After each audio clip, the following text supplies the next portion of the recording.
참 예수님, 매일 강론을 올리는 집사 파더입니다. 오늘은 2020년 8월 3일 연중 제18주간 월요일입니다. 오늘 일독서는 예레미야서 28장 1절에서 17절까지의 말씀입니다. 처음 시작부터 어떤 배경인지 나오고 있습니다. 유다 임금 치드키야의 통치 초기 제4년 다섯째 달이라고 표현합니다. 이것으로 미루어 보아 1차 바빌론 유배 이후 4년이 지났기 때문에 기원전 593년경으로 볼 수 있습니다. 그리고 그 당시 치드키야 임금은 바빌론의 허수아비 왕으로 지냈는데 기원전 595년에서 594년에 바빌론 왕궁에 내란이 일어나고 동쪽에서 엘람인들이 쳐들어오게 됩니다.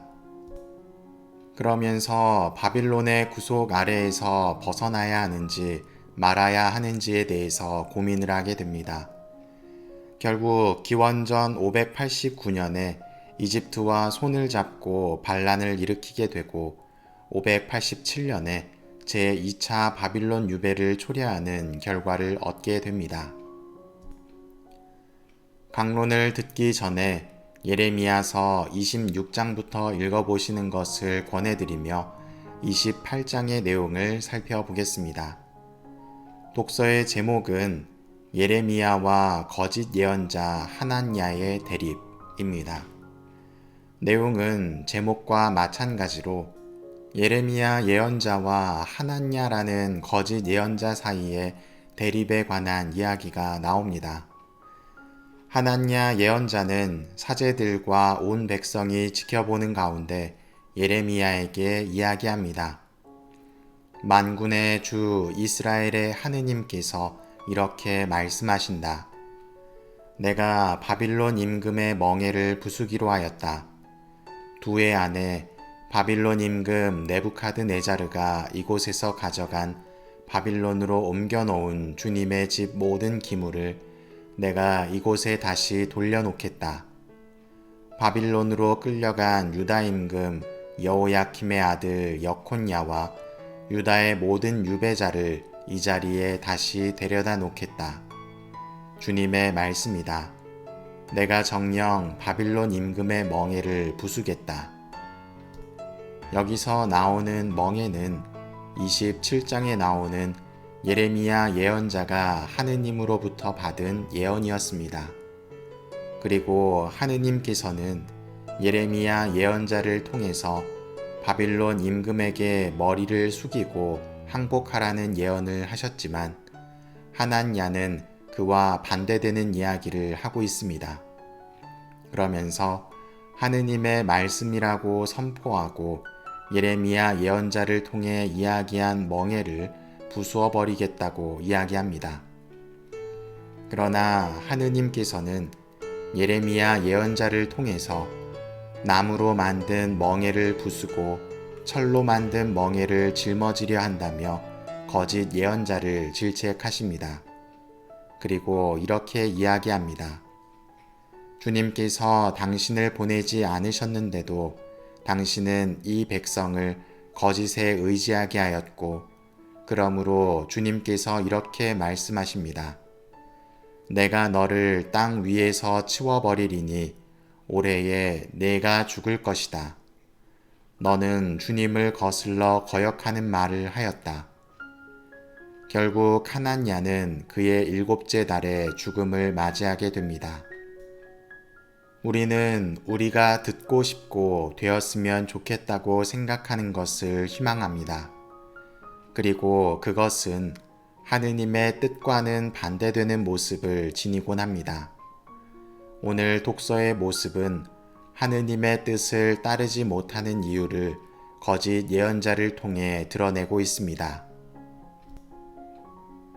오늘 복음은 마테오복음 14장 22절에서 36절의 말씀입니다. 물 위를 걸으시다 라는 제목을 지닌 내용입니다. 배경이 되는 내용은 앞선 5,000명을 먹이신 오병이어의 기적입니다. 예수님께서 빵을 많게 해주시는 기적을 일으키신 다음 바로 이어서 물 위를 걸어오시는 예수님을 바라보는 제자들의 상황입니다. 상식적으로 생각해 보면 빵을 많게 하는 기적을 바로 전에 체험했던 제자들의 입장에서는 예수님이란 존재는 분명 특별한 존재로 여겨졌을 것입니다. 그럼에도 불구하고 물 위를 걸어오시는 예수님을 보며 헛것을 본 것으로 여기거나 복음에 나오는 것처럼 유령이라고 여기게 됩니다. 하지만 제자들은 예수님이 보여주신 기적을 체험했던 인물들이기 때문에 예수님께서 물 위를 걸으시는 것을 보며 놀라워하지 않는 것이 정상적인 모습일 것입니다. 그래서 베드로가 뒤늦게 예수님이신 것을 알아보고 확인차 여쭤봅니다. 아직도 확신에 찬 믿음을 가지고 있지 못했던 것입니다. 주님이시거든 저더러 물 위를 걸어오라고 명령하십시오. 어쩌면 당돌한 이야기를 건네는 베드로에게 예수님은 말씀하십니다. 오너라. 그리고 물 위를 걸어 예수님에게 다가가던 베드로는 의심을 하게 되고 물에 잠기게 됩니다.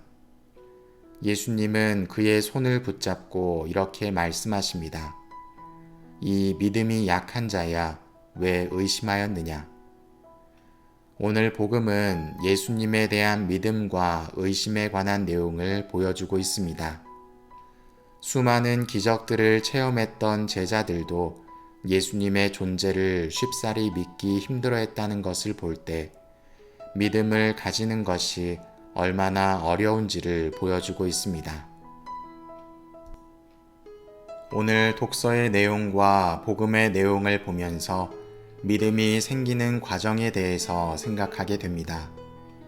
하느님을 믿는 과정 안에는 다양한 내적인 움직임들이 생기게 됩니다. 믿으려 하지 않았을 때는 아무런 생각이 없었지만 믿으려 하는 순간부터 생기는 의심들입니다. 그리고 그 의심은 꼬리에 꼬리를 물고 우리를 저 깊은 심연의 끝으로 끌어당깁니다. 누군가는 이 의심의 과정을 밀어내고 그저 믿으려 하는 사람이 있고 누군가는 끊임없는 질문 속에서 믿기 위한 투쟁을 벌이기도 합니다. 독서에서 예레미야 예언자는 하느님의 예언자입니다. 예레미야는 하느님의 예언을 통해 이스라엘에게 예언합니다. 바빌론의 통치 아래로 들어가서 그들에게 고개를 숙이고 지내라는 예언이었습니다. 이스라엘 사람들의 입장에서 생각해 보면 누군가의 밑으로 들어간다는 것은 좋은 의미가 아니었을 것입니다. 오히려 그들이 하느님에게 듣고 싶은 이야기는 당신께서 함께 해주실 것이니 바빌론과 싸워 승리를 거머쥐어라 라는 내용일 것입니다. 여기서 하느님과 우리의 생각이 다르다는 것이 드러납니다. 그리고 하느님의 뜻을 따르기 위해 내려놓아야 되는 모습이 무엇인지를 생각하게 됩니다. 하느님에 대한 믿음은 어디서 찾을 수 있을까요? 수많은 성인들이나 영성가들이 많이 표현하는 내려놓음에서 찾을 수 있습니다. 이 내려놓음은 나의 이기적인 마음을 내려놓는 데서 시작됩니다. 사람은 자연스럽게 무엇인가를 소유하고자 하는 욕구가 있습니다. 그리고 그 깊숙한 내면에는 나라고 하는 자아가 존재합니다. 그 자아는 소유하고자 하는 욕구를 지니고 있습니다. 그것이 물질적인 것일 수도, 사람에 대한 사랑일 수도, 신앙에서는 믿음에 대한 욕심일 수도 있습니다. 그 자아는 나를 지탱시키는 중심입니다. 때로는 이 자아가 나를 성장시키는 원동력이 되기도 하지만 신앙 안에서 믿음을 성장시키는 걸림돌이 되기도 합니다. 왜냐하면 자아가 하느님을 이해하고 받아들이려 하기 때문입니다. 그 자아는 사람마다 그 크기가 다르기 때문에 누군가는 하느님의 일부분을 받아들여 기쁨을 찾을 수도 있고 누군가는 일부분마저 받아들이기 힘들기 때문에 하느님을 부정하고 밀어내기도 합니다. 그 두 부류 모두가 하느님을 믿고 받아들이기 위해서는 자아를 내려놓는 것이 필요합니다. 그리고 그때 가장 밑바닥에서 나를 기다려주시는 하느님을 마주할 수 있게 됩니다. 너무 밑에 있기 때문에 위를 추구하는 우리의 삶에서는 하느님을 발견하기가 어려운 것입니다. 저 깊은 곳에서 나를 내려놓을 때 마주할 수 있는 하느님을 만나기를 기도드리며 나는 무엇에 욕심을 내며 살아가고 있는지 그리고 무엇을 내려놓을 수 있는지 생각해보는 하루가 되시면 좋겠습니다.